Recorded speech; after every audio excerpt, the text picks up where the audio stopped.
जब social media, राजनीति और प्रेस में ये नैरेटिव सच से आगे बढ़ जाता है जो यहूदियों और इजराइल को बदनाम करता है, तो आप झूठी कहानी से कैसे लड़ते हैं और कानून क्या कर सकता है? मैं इलाना माजिल डायमंड हूँ। ये बेसिक लॉ है। आज हमारे साथ प्रोफेसर एलन डर्शविट्स हैं, जो हाल ही में डैन डाइकर और खालिद अबूतावामिदसन जेएनएस पर निकोलस क्रिस्टोफ के मानहानिकारक लेख पर चर्चा कर चुके हैं। मैं उस लेख को इजराइल में यहूदियों की एक बड़ी चुनौती के उदाहरण के रूप में इस्तेमाल करना चाहती हूँ, ताकि हम समझ सकें कि हम क्या कर सकते हैं। और प्रोफेसर डर्शविट्स से बेहतर कौन हो सकता है? एक बार फिर आपका स्वागत है और हमारे साथ जुड़ने के लिए धन्यवाद। मुझे बुलाने के लिए धन्यवाद। इसकी सराहना करता हूँ। ये वास्तव में खुशी और सम्मान की बात है। ठीक है, तो हम क्रिस्टोफ लेख से शुरू करेंगे और फिर जल्दी से व्यापक मुद्दों की ओर बढ़ने की कोशिश करेंगे और अभिव्यक्ति और यहूदी सुरक्षा के सवाल को एक अधिक रणनीतिक दृष्टिकोण से देखने की कोशिश करेंगे। लेकिन बस आपके दृष्टिकोण को संक्षेप में बताने के लिए कि इस लेख पर आपकी क्या राय है और इसमें जो झूठ है उन्हें दूर करने के लिए कौन कौन से कानूनी कदम उठाए जा सकते हैं। आपने समझाया था कि आपको लगता है कि मानहानि का मुकदमा करना संभव नहीं है, फिर भी इजराइल ऐसा करता दिख रहा है। क्या आप सामान्य तौर पर बता सकते हैं कि मानहानि केस में वादी को जीतने के लिए क्या जरूरी है? ये इस पर निर्भर करता है कि वे किस देश में मुकदमा कर रहे हैं, क्योंकि अलग-अलग देशों के नियम अलग हैं। इंग्लैंड, कनाडा, ऑस्ट्रेलिया, इजराइल आदि में भी नियम अलग हैं। संयुक्त राज्य अमेरिका में ये मामला शुरू होते ही खत्म हो जाता है, क्योंकि किसी भी व्यक्ति, नामित व्यक्ति या स्पष्ट रूप से पहचाने गए व्यक्ति की दुर्भावना के साथ मानहानि नहीं हुई है।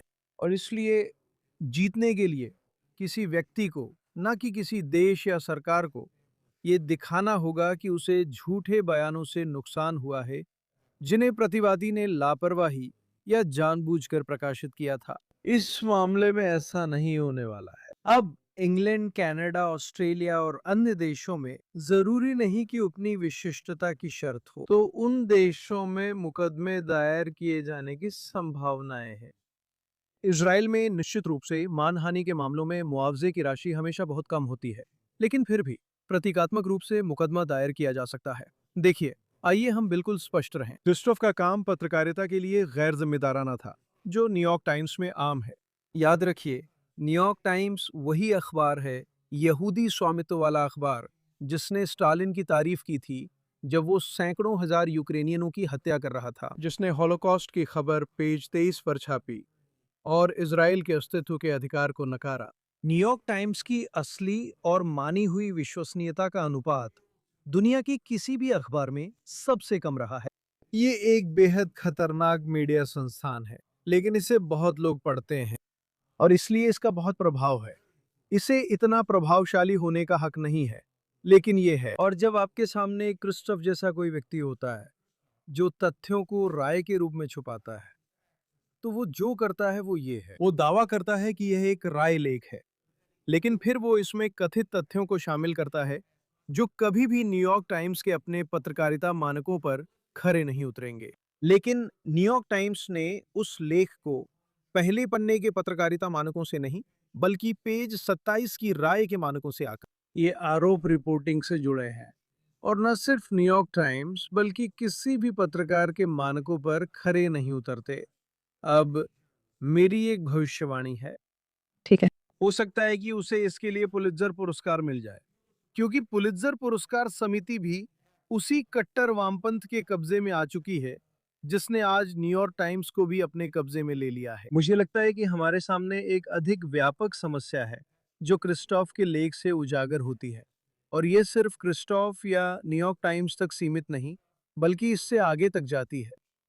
मैं इससे सहमत हूँ। मेरा मतलब बस इतना था कि चूंकि ये ज़्यादा कानूनी किस्म का शो है, इसलिए अंतर्राष्ट्रीय स्तर पर इजराइल के खिलाफ लंबित मामलों में इसे सबूत के तौर पर इस्तेमाल किया जा सकता है और संभव है कि किया भी जाए। खैर, ये इस्तेमाल नहीं हो सकता, सुनी सुनाई बात मानी जाएगी। इसका इस्तेमाल अंतर्राष्ट्रीय आपराधिक न्यायालय या ऐसे किसी भी न्यायालय में नहीं किया जा सकता, लेकिन इसे आगे मानहानि के लिए आधार के रूप में इस्तेमाल किया जा सकता है। तो आप किसी और को लाते हैं जो कहता है इससे देखो। ये किसी भी संदेह से परे स्पष्ट है कि इजराइल के प्रधानमंत्री ने बलात्कार के लिए कुत्तों के इस्तेमाल की अनुमति दी है। आप जानते हैं, चलिए मान लेते हैं कि ये एक तरह का साफ साफ झूठ है। वे कहेंगे, हे भगवान, हमने न्यूयॉर्क टाइम्स पर भरोसा किया, और आप उस पर दुर्भावना से बचने के लिए भरोसा कर सकते हैं। तो इसका एक गुणक प्रभाव होता है और भी मानहानि होगी। हमने देखा है कि वे न्यूयॉर्क टाइम्स की वास्तविक या कथित विश्वसनीयता के आधार पर इजराइल के खिलाफ हैं, जो इसे बहुत खतरनाक बनाता है। मैं जल्द ही उस बड़े मुद्दे पर आऊंगी जिसकी ओर आपने ध्यान दिलाया है और जिस पर आप जल्द ही सुप्रीम कोर्ट में मुकदमा लड़ेंगे। मैं बस पूछना चाहती हूँ कि इतनी गलतियों के बावजूद जिन्हें साबित किया जा सकता है, मिस्टर क्रिस्टोफर ने सिर्फ इजराइल ही नहीं, रोमनी पर भी कई बड़ी गलतियां की हैं जिनकी वे माफी मांगी और खंडन करना पड़ा है। उन्होंने उन लोगों द्वारा किए गए बलात्कार और अन्य गंभीर आरोपों की जांच करने में विफल रहे हैं जिनका वह समर्थन करते हैं या जो उनके करीबी हैं, और ये आरोप कहीं ज्यादा विश्वसनीय हैं। उन्होंने खुद तय किया है कि कौन से मामले देखें और किसकी रिपोर्टिंग करें। इसमें दोहरा मापदंड अपनाया। सवाल यह है कि ये उनके लिए है या न्यूयॉर्क टाइम्स के, क्योंकि वो प्रकाशक हैं और उसे पैसे देता है। लेकिन वो कौन सी सीमा है जिसके पार किसी प्रकाशन को नहीं जाना चाहिए, नहीं जा सकता, वरना उसे गलतियों के लिए जिम्मेदार ठहराया जा सकता है। देखिए, सुप्रीम कोर्ट ने उस सीमा तक पहुंचना लगभग नामुमकिन कर दिया है।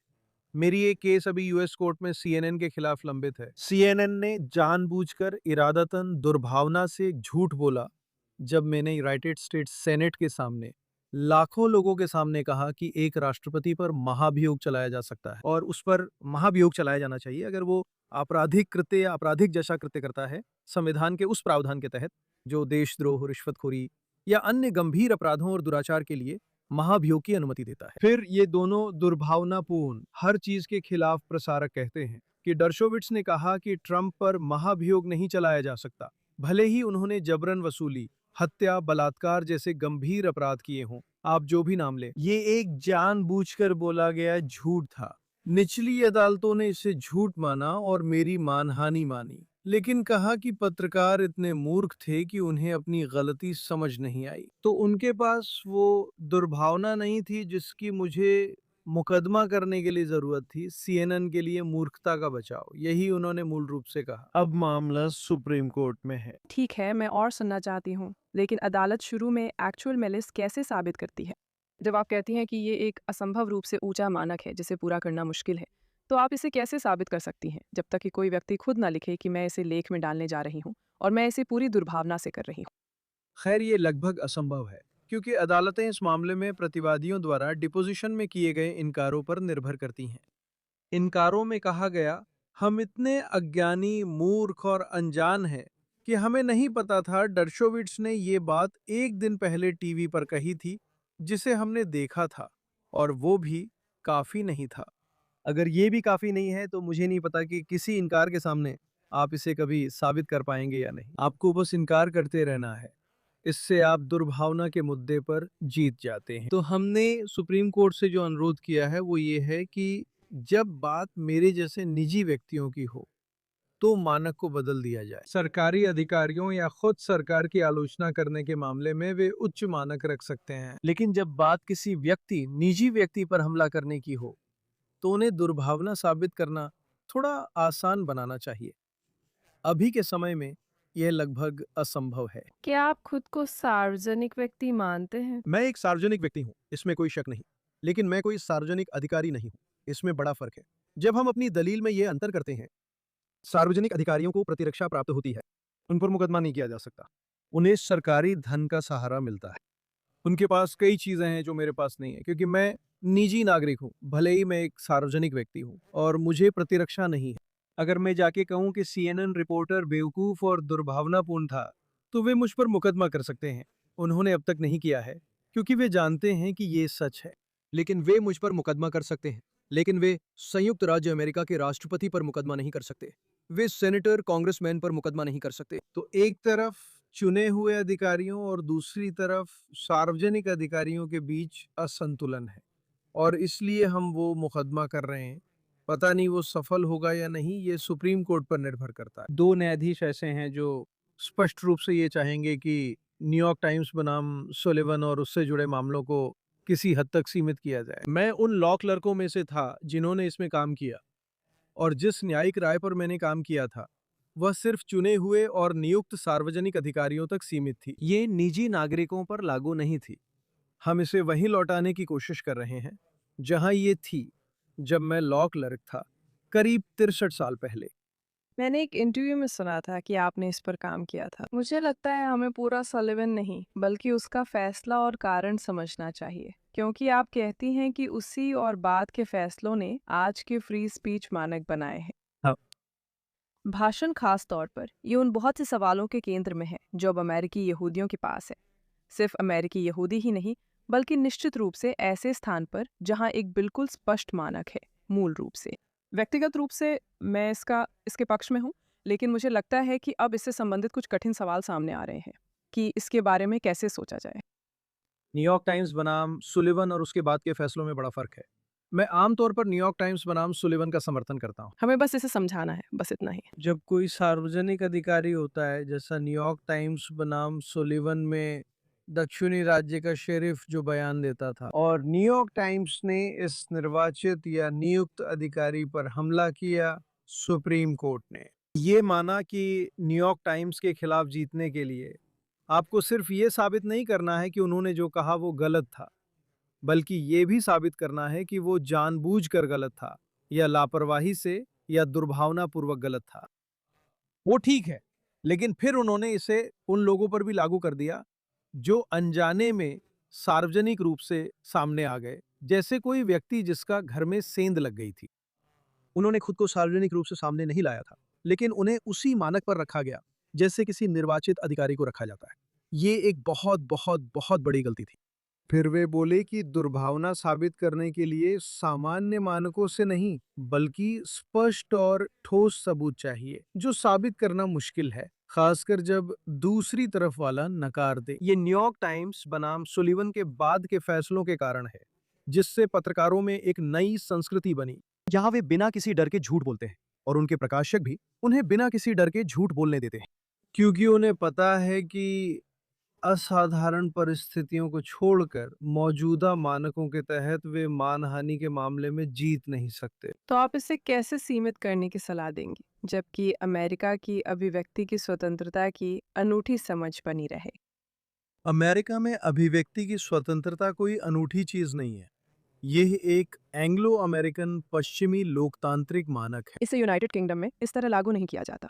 नहीं, पर इन बाकी ज्यादातर देशों में भी व्यवहार में अभिव्यक्ति की उतनी ही स्वतंत्रता है जितनी अमेरिका में है।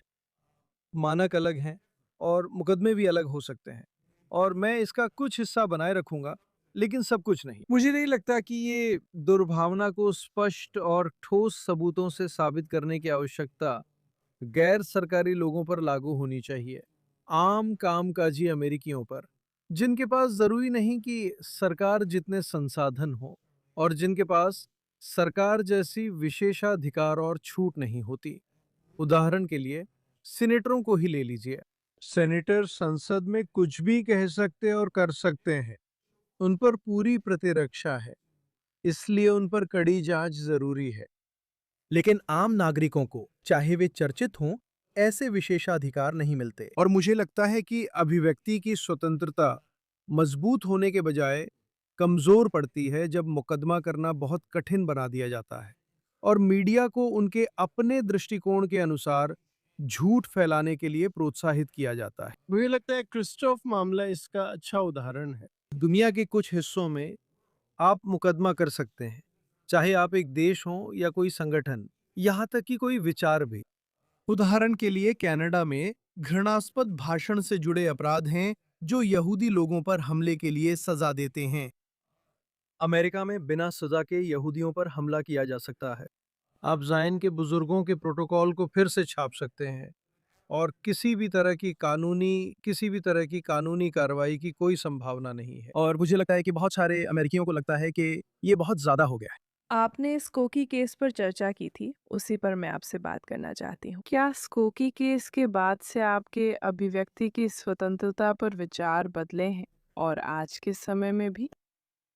मैं स्कोकी के समय अमेरिकन सिविल लिबर्टीज यूनियन के नेशनल बोर्ड में था और मैंने नियोनाजी गुंडों के अधिकार का समर्थन किया था कि वे स्कोकी की सड़कों पर अपने यहूदी विरोधी बयान दे सकें।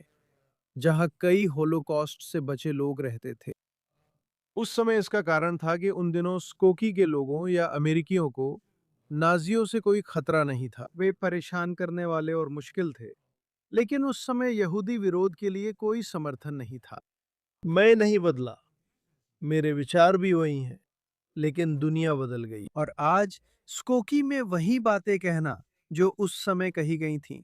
यहूदी समुदाय के लिए हिंसा, सिनेगॉग पर हमले, व्यक्तियों पर हमले का कहीं अधिक बड़ा खतरा पैदा कर सकता है। तो आपको संदर्भ देखना होगा, आपको वास्तविकता देखनी होगी। और मुझे लगता है कि स्कोकी के बाद से दुनिया की वास्तविकताएं बदल गई हैं। तो मुझे लगता है कि कानून वही है और नियम भी वही होने चाहिए, और मैं तब भी स्कोकी के पक्ष में ही तर्क करता। लेकिन आज मुझे लगता है कि व्यक्तिगत यहूदियों के खिलाफ यहूदी विरोधी शारीरिक हमलों के लिए उकसाना एक बड़ा खतरा है, और ये कानूनी कार्रवाई के लिए अधिक उपयुक्त है। कुछ साल पहले हमने एक संगठन शुरू किया था। ये वास्तव में कहीं नहीं पहुंचा। इसका नाम था हिट अ ज्यू वी सू यू। यहूदी को मारो, हम तुम्हें कोर्ट में घसीटेंगे। हम ऐसे किसी भी व्यक्ति पर कानूनी कार्रवाई करना चाहते थे जो ब्रुकलिन या कहीं भी किसी यहूदी पर हमला करे, और ऐसे हमलों में बढ़ोतरी हुई है और आज हम इसे पूरी दुनिया में देख रहे हैं, खासकर इंग्लैंड में, कनाडा और ऑस्ट्रेलिया में भी बढ़ते हुए, और निश्चित रूप से संयुक्त राज्य अमेरिका में भी। यहूदी आज 1932 के बाद से सबसे ज्यादा असुरक्षित हैं। मैं ये स्पष्ट करना चाहता हूँ, मैं 1932 की बात कर रहा हूँ, 1936 की नहीं, 1939 की नहीं, 1942 की नहीं। मैं 32 की बात कर रहा हूँ, जब हिटलर चुना गया था। हम आज मेन और मिशिगन में हिटलर जैसे लोगों को चुनाव लड़ते देख रहे हैं, जहां 1932 में यहूदी छात्रों के साथ भेदभाव किया जाता था। हम ये कॉलेज परिसरों में भी देख रहे हैं। हम हार्वर्ड और येल जैसे स्थानों पर छात्रों के दाखिले में कमी देख रहे हैं। तो क्या हम 1932 में हैं? खैर, हम 1936 में नहीं हैं, लेकिन हम निश्चित रूप से उन हालात के करीब हैं जिनमें दुनिया के कुछ हिस्सों में यहूदी समुदाय 1932 में थे।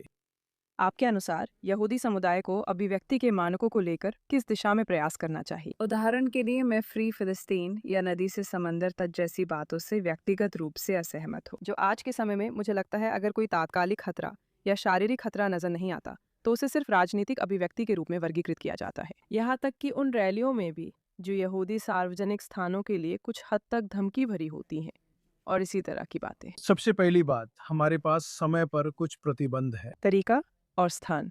हाँ, तो उदाहरण के लिए जब गुंडे मेरी सिनेगॉग पार्क ईस्ट न्यूयॉर्क के सामने आते हैं और धमकी भरा व्यवहार करते हैं, तो पुलिस कुछ बैरियर लगा देती है। आपको ये अधिकार नहीं है कि आप शब्बात पर शुल जा रहे हैं एक बुजुर्ग यहूदी के पास सीधे जाकर उसके सामने आकर उसे धमकाना और डराना शुरू कर दें। आपको अधिकार है कि आप सिनेगॉग से 100 गज दूर तख्तियों के साथ ये कह सकते हैं कि यहूदी बुरे हैं। एल्डर्स ऑफ जायन के प्रोटोकॉल्स या इजरायली कुत्तों का इस्तेमाल बलात्कार के लिए करते हैं। आप ऐसा कर सकते हैं जब तक आप दूरी बनाए रखते हैं, और शारीरिक रूप से डराने या शायद मानसिक रूप से डराने और लोगों के पहले संशोधन के तहत धर्म की स्वतंत्रता के अधिकार का हनन नहीं करते। मैं बहुत से लोगों को जानता हूँ जो अब शुल नहीं जाते क्योंकि वे डरते हैं कि अगर वे शुल गए तो क्या होगा। उन्हें डर है, पहला, कि शुल पर बंदूक या बम से हमला हो सकता है, लेकिन इससे भी कम नाटकीय रूप में उन्हें डर है कि शुल जाते समय उन्हें डराया जाएगा, उन पर हमला किया जाएगा, उन पर चिल्लाया जाएगा, उन पर चीखा जाएगा। इसलिए आप अभिव्यक्ति और धर्म की स्वतंत्रता बनाए रख सकते हैं अगर प्रदर्शनकारियों को तय दूरी पर खड़ा होने को कहें, जैसे आज अमेरिकी राष्ट्रपति से मिलने पर होता है। आप राष्ट्रपति के पास आकर उन पर वैसे नहीं चिल्ला सकते जैसे लोग आमतौर पर राष्ट्रपति पर चिल्लाते हैं। आपको उनसे दूर खड़ा होना पड़ता है। वहाँ वहाँ बेशक राष्ट्रपति की सुरक्षा के लिए विशेष आवश्यकता होती है, लेकिन साथ ही साथ ये भी जरूरी है कि सिनेगॉग, मस्जिद और चर्च जाने वालों की भी सुरक्षा की जाए। मुझे लगता है कि हमें इस समय, स्थान और तरीके से जुड़ी उन सीमाओं को गंभीरता से देखना चाहिए जो अभिव्यक्ति की सामग्री को प्रभावित किए बिना कुछ प्रतिबंध लगाती हैं। आपको नदी से समंदर तक फिलिस्तीन आजाद होगा चिल्लाने का अधिकार है। वैसे भी मानक समान होना चाहिए। अगर आप यहूदी लोगों के बारे में ऐसा कह सकते हैं, तो आपको अश्वेतों के बारे में भी ऐसा कहने की अनुमति होनी चाहिए। आपको महिलाओं के बारे में भी ऐसा कहने की अनुमति होनी चाहिए। आपको समलैंगिकों के बारे में भी ऐसा कहने की अनुमति होनी चाहिए। आप सिर्फ यहूदियों के लिए एक अलग नियम नहीं बना सकते, और आजकल विश्वविद्यालयों में यही हो रहा है। आजकल विश्वविद्यालयों में अगर कोई छात्र यहूदियों पर कही बातें अश्वेतों, महिलाओं या समलैंगिकों पर कहे, तो उसे निष्कासित कर देंगे। लेकिन जब वे यहूदियों के बारे में ऐसा कहते हैं, तो उन्हें निष्कासित नहीं किया जाता, क्योंकि हुआ ये है कि अगर आप अश्वेतों के बारे में ऐसा कहते हैं, तो निश्चित रूप से ये नस्लवादी है। अगर आप ज़ायनिस्टों पर ऐसा कहें तो ये राजनीतिक है, नस्लवादी नहीं। अगर आप कहते हैं कि ज़ायोनिस्ट हार्लेम में सड़ा मांस बेच रहे हैं और हमारे अश्वेत लोगों को दबा रहे हैं, जैसा कोफी कारमाइकल कहा करते थे, या जैसा टकर कार्लसन कहते हैं कि ये यहूदी नहीं ज़ायोनिस्ट हैं। नहीं नहीं नहीं नहीं, मैंने कभी यहूदियों के बारे में कुछ गलत नहीं कहा। टकर कार्लसन ने कहा ये ज़ायोनिस्ट हैं, जो मीडिया को नियंत्रित करते हैं और देश को नियंत्रित करते हैं और अर्थव्यवस्था को नियंत्रित करते हैं, ये सारी बातें। लुइस फराखान के अनुसार अमेरिका में गुलाम व्यापार ज़ायोनिस्ट ही लेकर आए थे। आज ज़ायोनिस्ट शब्द इस्तेमाल करने पर कॉलेज कैंपस में छूट मिलती है, जबकि ऐसा नियम नहीं होना चाहिए। कैलिफोर्निया विश्वविद्यालय इसका उदाहरण है। आप लगभग 13 क्लबों में बोल नहीं सकते। ये आधिकारिक क्लब हैं जिन्हें राज्य और संघीय फंड से वित्त पोषित किया जाता है। कैलिफोर्निया एक सार्वजनिक स्कूल है। अगर आप ज़ायनिस्ट हैं, तो इन 13 क्लबों में नहीं बोल सकते। ज़ायनिस्ट का क्या मतलब है? अगर आप यहूदी हैं और इज़राइल का त्याग नहीं किया है, तो आपको ज़ायोनिस्ट माना जाता है। ज़ायोनिस्ट शब्द को आड़ या परोक्ष शब्द की तरह इस्तेमाल किया जाता है। उन्हें यहूदी लोगों के बारे में वैसी बातें कहने की छूट मिल गई है, जैसी वे अश्वेतों, समलैंगिकों, प्रवासियों, लैटिनो लोगों या दूसरों के बारे में नहीं कह सकते। माना जाता है कि इस असमान प्रवर्तन को राज्य या संघीय स्तर पर सुलझाया जा सकता है। उन्होंने समान मानक लागू करने के लिए पर्याप्त प्रयास नहीं किए। अधिकतर स्कूल इसकी मांग भी नहीं करते। मैं उम्मीद करता हूं कि आज जो बातचीत संघीय सरकार और हार्वर्ड जैसे स्कूलों के बीच हो रही है, उसमें एक समान मानक की आवश्यकता शामिल होगी। सिर्फ ये स्वीकार करना कि यहूदी विरोधी भावना की परिभाषा क्या है पर्याप्त नहीं है, बल्कि इसे अन्य विरोधी समूहों के समान ही माना जाना चाहिए, जिन्हें परिसर में बोलने की अनुमति नहीं दी जाती। आज विश्वविद्यालय के प्रोफेसर दक्षिण अफ्रीका के बारे में वो नहीं कह सकते जो वे इजराइल के बारे में कहते हैं। अगर यही बात दक्षिण अफ्रीका के लिए कही जाए, तो उसे नस्लवादी मानते हैं, क्योंकि वह मुख्यतः अश्वेत आबादी वाला देश है, जबकि इजराइल यहूदी देश है। इसके बारे में कुछ भी कह सकते हैं। तो ये एकल मानक है, न केवल कानूनी रूप से बल्कि नैतिक रूप से भी, जिसे यहूदियों और यहूदी लोगों के राष्ट्र राज्य पर लागू किया जाना चाहिए। आगे बढ़ने से पहले मेरा एक और सवाल है, इससे पहले कि मैं अच्छे भाषण से बुरे भाषण का मुकाबला के सवाल पर आऊं, जिस पर आप जोर देते हैं, बिल्कुल सही। जिससे मैं भी सहमत हूं। लेकिन वास्तव में एक श्रोता थे जिन्होंने मुझे लिखा था। मैंने एक बार एक मोनोलॉग किया था जिसमें मैंने भाषण पर प्रतिबंधों के खिलाफ मुक्त भाषण का पूरी तरह से समर्थन किया था। एक तो इसलिए क्योंकि मुझे नहीं लगता कि ये प्रतिबंध वास्तव में काम करते हैं, और दूसरा क्योंकि मैं अभिव्यक्ति की स्वतंत्रता को बहुत महत्व देती हूँ, मैं सहमत हूँ। और मुझे लगता है कि वे उस काम से ध्यान भटका देते हैं जो वास्तव में किया जाना चाहिए। लेकिन उसने एक दिलचस्प जटिलता उठाई। उसने कहा इसमें सामूहिक अभिव्यक्ति की समस्या है। तो उदाहरण के लिए आप जानते हैं, यहाँ तक कि कुछ भयानक कहना, जैसे कि सभी सियोनिस्ट्स को मर जाना चाहिए, सही है। अपने आप में ये ज़रूरी नहीं कि अभिव्यक्ति की स्वतंत्रता का उल्लंघन हो। लेकिन अगर आपके बगल में खड़ा व्यक्ति भी प्रदर्शन में कहता है, देखो वो आदमी वहाँ, वो एक सियोनिस्ट है, तो कुल मिलाकर आपके पास असल में एक शारीरिक खतरा बन जाता है। आप इससे कैसे निपटेंगे? क्योंकि दोनों में से किसी ने भी ज़रूरी नहीं कि कोई गैर कानूनी बात कही हो। मुझे लगता है आप इसे संदर्भ में सोचते हैं। आप अभिव्यक्ति को अलग थलग नहीं, बल्कि संदर्भ में देखते हैं। और अगर दो लोग साथ खड़े हैं, एक कह रहा है कि यहूदी मरने चाहिए और दूसरा कह रहा है यहाँ यहूदी हैं, अगर वे साथ काम कर रहे हैं तो ये षड्यंत्र का मामला बनाने के लिए काफ़ी है। लेकिन अगर वे अलग अलग और बिना एक दूसरे को जाने काम कर रहे हैं, और एक समूह चिल्ला रहा है ज़ायनिस्टों को मारो, ज़ायनिस्टों को मारो, दूसरा समूह कहता है यहाँ ज़ायोनिस्ट है, ये आदमी ज़ायनिस्ट है, ये एक कठिन सवाल है। अगर वे जारी रखते हैं तो पहला समूह ज़ायनिस्टों को मारो कहता रहता है, जब दूसरा समूह ये बताता है कि ज़ायनिस्ट कौन है। ये ब्रैंडनबर्ग फैसले के तहत तत्काल नुकसान के लिए उकसावे को अपराध घोषित करने के लिए पर्याप्त है। तो ये बहुत अच्छा सवाल है। ऐसे सवाल मैं हार्वर्ड लॉ स्कूल में पढ़ाते वक्त परीक्षा में पूछता था। ठीक है, मैं इसे डैनियल रोटनबर्ग को लौटा दूंगी जिन्होंने ये सवाल किया था। मैंने इस सिद्धांत पर ज्यादा मामले में ही सुने हैं। अगर शुरू भी होता है तो श्रेय उन्हें मिलेगा। अच्छी अभिव्यक्ति बनाम बुरी अभिव्यक्ति। मेरा सवाल यहाँ है, और मैं अपनी प्रवृत्तियों के खिलाफ तर्क कर रही हूँ। मेरा सवाल यहाँ ये है, अच्छी और बुरी अभिव्यक्ति, ये तर्क सदियों से चलता आ रहा है और हम एक अलग मीडिया माहौल में हैं। सोशल मीडिया पर चीज़ें पल भर में वायरल हो जाती हैं। अगर आप संदर्भ की बात करना चाहते हैं तो हम युवा पीढ़ी की चर्चा कर सकते हैं, जो पिछली पीढ़ियों से कम जानकार है।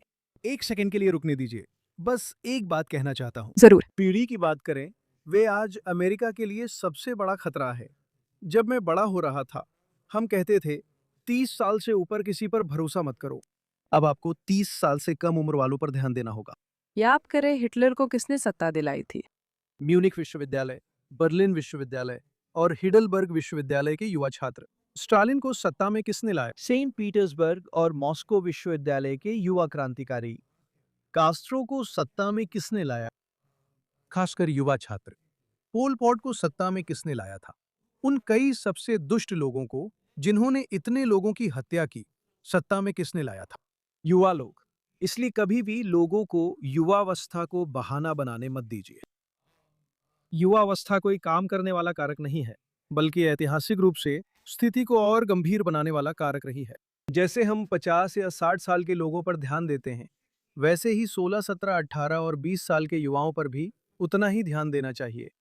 वे बेहद बड़ा खतरा है। साथ ही वे भविष्य का प्रतिनिधित्व करते हैं, जबकि बुजुर्ग लोग अतीत का प्रतिनिधित्व करते हैं। मुझे लगता है कि आज यहूदियों और सभी लोगों की स्वतंत्रता के लिए सबसे बड़ा खतरा ऐसे अज्ञानी मूर्ख युवाओं में है, जो सोचते हैं कि नैतिकता पर केवल उनका ही अधिकार है। आइए हम यह सुनिश्चित करें कि हम अपना ध्यान उन पर भी केंद्रित करें, जैसे कि हम बुजुर्ग लोगों पर करते हैं। तो उस दृष्टिकोण को ध्यान में रखते हुए अब सवाल ये बनता है, क्या आज सच में अच्छी बातें बुरी बातों से लड़ रही हैं? यहूदी और इजराइल से जुड़े मामलों में तो मुझे ऐसा ही लगता है। ये लंबे समय से रक्षात्मक स्थिति में है, जैसी स्थिति कई चीज़ों के लिए है जिनकी मुझे स्वतंत्रता की दुनिया में परवाह है। मैं सोचती हूँ, क्या इस सिद्धांत को मौजूदा तकनीकों और सामाजिक रुझानों के अनुसार बदलना चाहिए, या बस इसे मानकर अपनी सच्चाई जोर से कहनी चाहिए और उम्मीद करनी चाहिए कि ये टिकेगा? आप क्या सोचती हैं?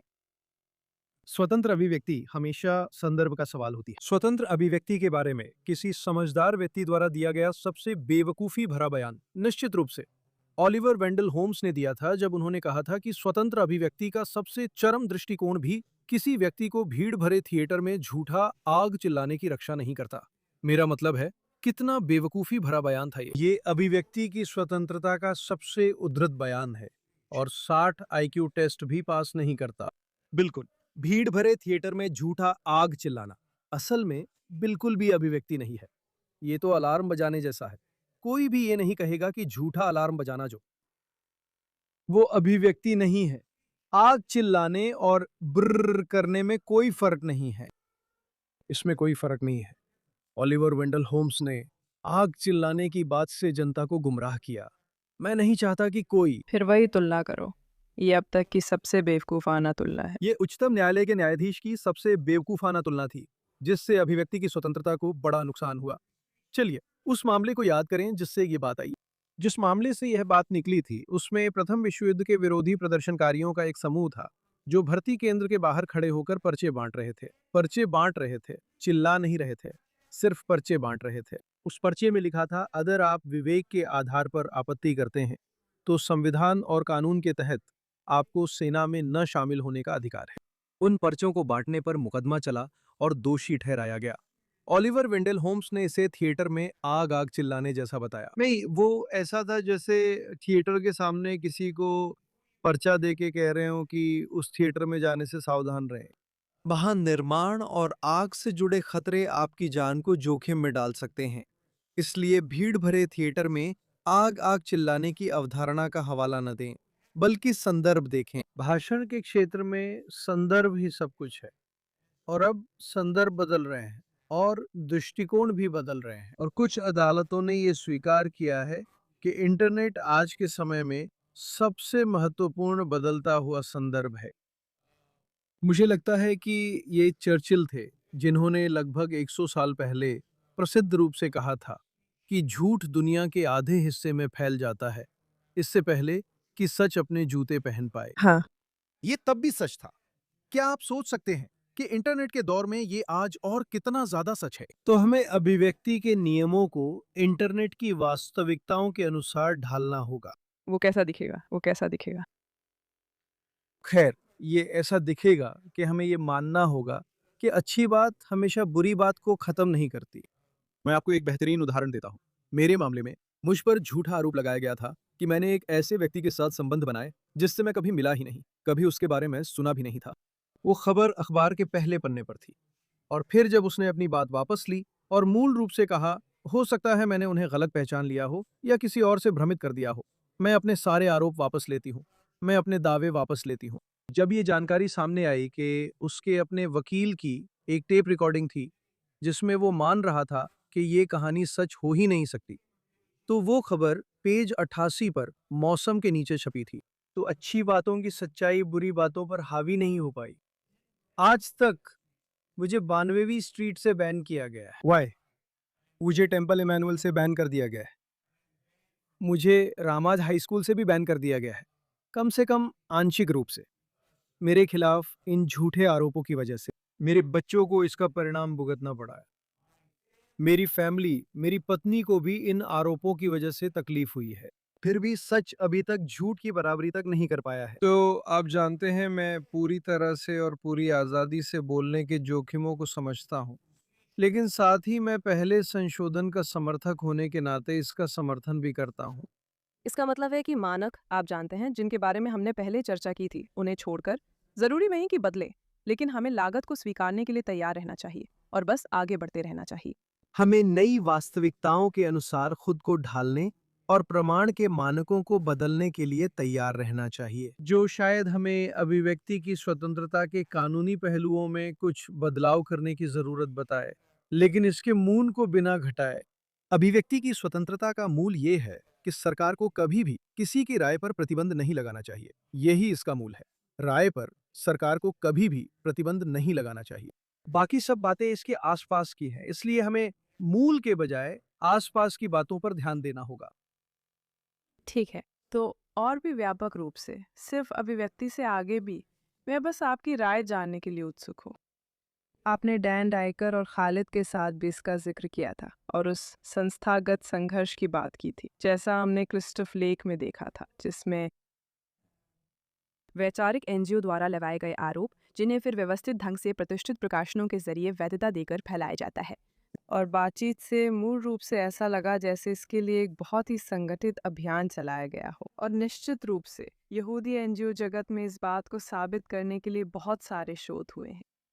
आपको क्या लगता है, यहूदी समुदाय इस चुनौती से निपटने में क्या सही और क्या गलत कर रहा है?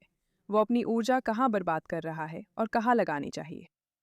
सबसे पहले, हमारे सबसे बड़े दुश्मन यहूदी समुदाय के भीतर ही है।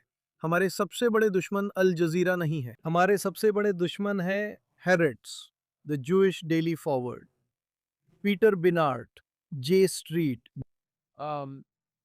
जूइश वॉइस फॉर पीस, कई सुधारवादी रब्बी।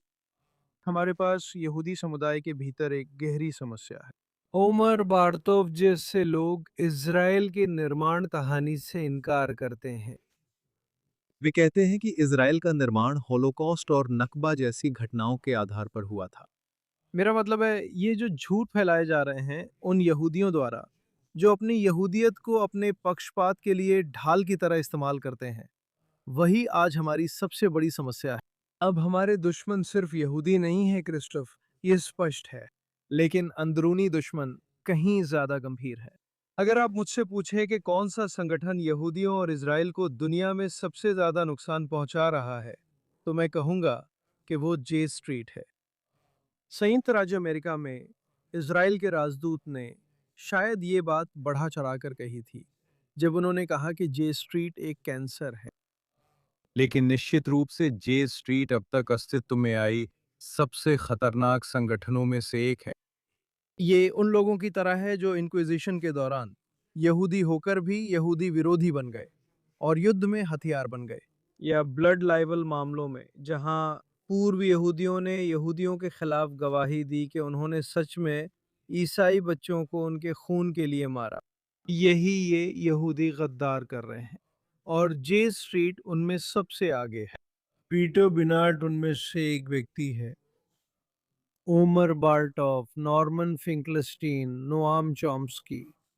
तो हमें पहले अपनी ही समस्या से निपटना होगा। जो दोस्त होने का दावा कर दुश्मनों को गोला बारूद देते हैं, वे सबसे बुरे हैं।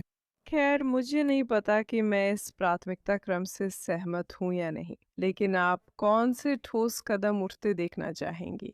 मुझे लगता है हमें झूठ का जवाब सच से देने के लिए और बेहतर तैयार रहना चाहिए, क्योंकि हम अभी पूरी तरह तैयार नहीं हैं। और हमारे दुश्मनों के अपने माध्यम भी हैं। उनके पास न्यूयॉर्क टाइम्स है, उनके पास सीएनएन है, उनके पास ऐसे लोग हैं जो तुरंत इजराइल विरोधी बयान स्वीकारने को तैयार रहते हैं। हमारे पास अपनी तरफ ऐसा कुछ नहीं है। जब मैं क्रिस्टोफ जैसे लोगों पर ओपेड लिखता हूँ, तो उसे तुरंत प्रकाशित करने की जगह नहीं मिलती। ऐसी कोई जगह नहीं है जहां अच्छी बातों को तुरंत मंच मिल सके। तो सबसे पहली चीज जो हमें करनी है वो ये है कि हमें संवादकर्ताओं का एक ऐसा नेटवर्क बनाना है जो उतना ही प्रभावशाली हो जितना कि हमारे विरोधियों का नेटवर्क है। हम बहुत खराब काम कर रहे हैं, आप जानते हैं, उस खासकर उन लोगों के लिए जिन पर मीडिया को नियंत्रित करने का आरोप है। हम तो मीडिया पर आ भी नहीं पा रहे हैं। लगता है कि हमें उससे भी ज़्यादा चुनौतियों का सामना करना है, जिसका मैंने इस शो की शुरुआत में जिक्र भी किया था, लेकिन इस पर आगे की बातचीत में बात करनी होगी। आज आने के लिए आपका धन्यवाद। देखिए, मैं पूरी तरह निराशावादी बन के बात खत्म नहीं करना चाहता। नहीं, ज़रूर हमें आशावादी बात के साथ समाप्त करें, मैं यही चाहती हूँ। देखिए, आप जानते हैं, इज़राइल में कहते हैं कि निराशावादी वो होता है जो कहता है, आपने हालात इतने खराब कर दिए हैं कि अब इससे बुरा नहीं हो सकता। और आशावादी कहता है, हाँ, हो सकता है। मुझे लगता है कि हालात और भी खराब हो सकते हैं, लेकिन मुझे लगता है कि वे बेहतर भी हो सकते हैं। मुझे लगता है कि मैंने पहले युवाओं के बारे में बात की थी और किस तरह से कुछ युवा सालों से आज़ादी के लिए खतरनाक रहे हैं। लेकिन 7 अक्टूबर ने कई लोगों को इज़राइल के खिलाफ करने के अलावा कॉलेज परिसरों में कई युवा यहूदियों के बीच इज़राइल के समर्थन को मजबूत कर दिया। और यहूदी संगठनों जैसे कि छाबाद, स्टैंड विद अस और अन्य ने फिर से सक्रिय होकर इज़राइल में यहूदी मुद्दों के समर्थन में बहुत मुखर और सहयोगी भूमिका निभाई है। मैं युवाओं में आशावाद और निराशावाद दोनों के कारण देखता हूँ, इसलिए अपनी बात मिश्रित भावनाओं के साथ समाप्त करता हूँ। और मैं आशावादी सोच के साथ अपनी बात समाप्त करूंगी, आज के युवाओं के बेहतर पक्ष पर भरोसा करते हुए कि वे सही प्रशिक्षण और साधनों के साथ हमें वहां ले जाएंगे जहां हमें पहुंचना है। क्या आपको 1932 में वो भरोसा था? हम इतिहास पर भरोसा नहीं कर सकते, हम किस्मत पर भरोसा नहीं कर सकते। हमें अपनी किस्मत अपने हाथों में लेनी होगी। हमने 1932 में पर्याप्त नहीं किया था। जब मैं सोचता हूँ, मैं चाहता हूँ कि जाने से पहले बस एक बात कह दूं। 1935 आधुनिक इतिहास का सबसे बुरा साल था। क्यों? 1935 में क्या हुआ? कुछ नहीं हुआ। इसी कारण वह आधुनिक इतिहास का सबसे खराब साल था।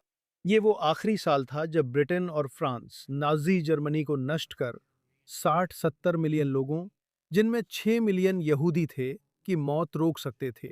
लेकिन उन्होंने कुछ नहीं किया।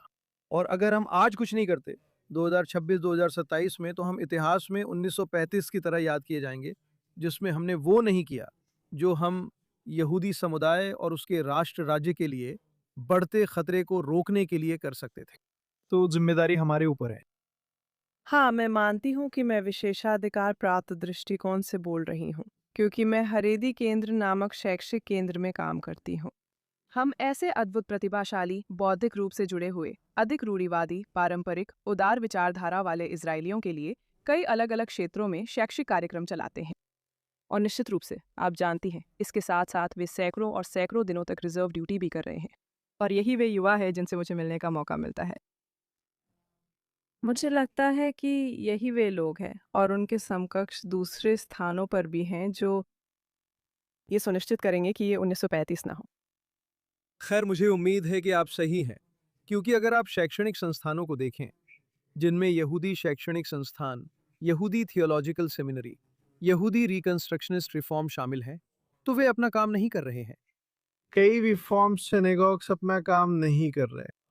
और इसलिए आप जानते हैं, मेरी राय फिर से बहुत बहुत मिली-जुली है। मुझे लगता है कि हम यहूदी समुदाय में बहुत कुछ कर सकते हैं और हमें बेहतर गठबंधन बनाने चाहिए। हमारे इंजीलवादी ईसाइयों के साथ मजबूत गठबंधन है। हमारे पास कैथोलिकों से अच्छे गठबंधन है। हमें दुनिया भर के अन्य धार्मिक समूहों के साथ अपनी कूटनीति बढ़ानी होगी, जो स्वतंत्रता और समानता से प्रेम करते हैं। और लेकिन मैं आपको ये नहीं कह सकता कि मैं इस बात को लेकर आशावादी हूं कि हम 1935 को दोहराएंगे नहीं। मुझे लगता है फैसला हमारा है, लेकिन हम पर्याप्त प्रयास नहीं कर रहे। मैं आपको व्यक्तिगत रूप से आशावाद का बस यही संदेश दे सकती हूँ कि अगली बार जब आप इजराइल आए तो मुझे बहुत अच्छा लगेगा अगर आप आकर उन शानदार लोगों से मिले जिनके साथ हम काम करते हैं। फिलहाल हम इसी भावना के साथ रुकते हैं और आशा करते हैं कि आगे कभी बात बढ़े। अच्छा, मैं इज़राइल में और पिछले 70 वर्षों से जाने-पहचाने महान इज़राइलियों से मिलने के लिए उत्सुक हूँ। आमीन आमीन। और जो लोग इस हफ्ते शवोत मना रहे हैं उन्हें छक समय आक।